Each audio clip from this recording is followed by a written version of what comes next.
Hello and welcome to another Scalable software tutorial. In this video, we are going to show you how to load and save restore points using our Scalable software. The purpose of restore points is being able to reload previous configurations as well as saving it for later usage. To start, make sure you have the Scalable software open and ready to use. Once that is done, click on the blue box in the top left of the screen labeled as Scalable.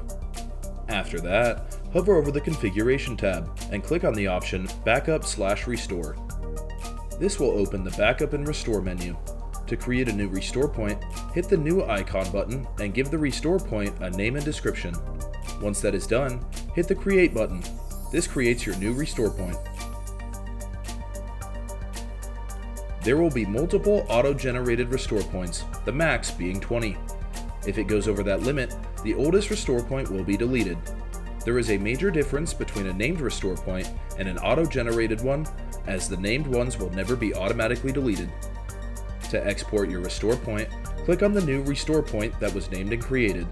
Then, click on the Export button and this will open a Windows menu. This will also create an outside copy of your restore point for later use. To load a restore point, click on the option that you would like to restore. Then, click on the Restore button. This will then give you the option of changing your previous configuration, since you'll lose your current settings. Hit the OK button, and the software should close itself and load the restore point. You will know this process has been successful when the software restarts itself. To import a restore point, click on the Import option.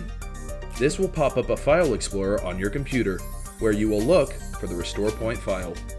After you locate the file, click the Open button, and this will add the restore point to your restore point list.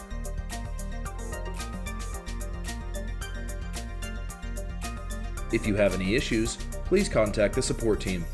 That's all we have for this video. We hope you enjoyed, and we will see you next time.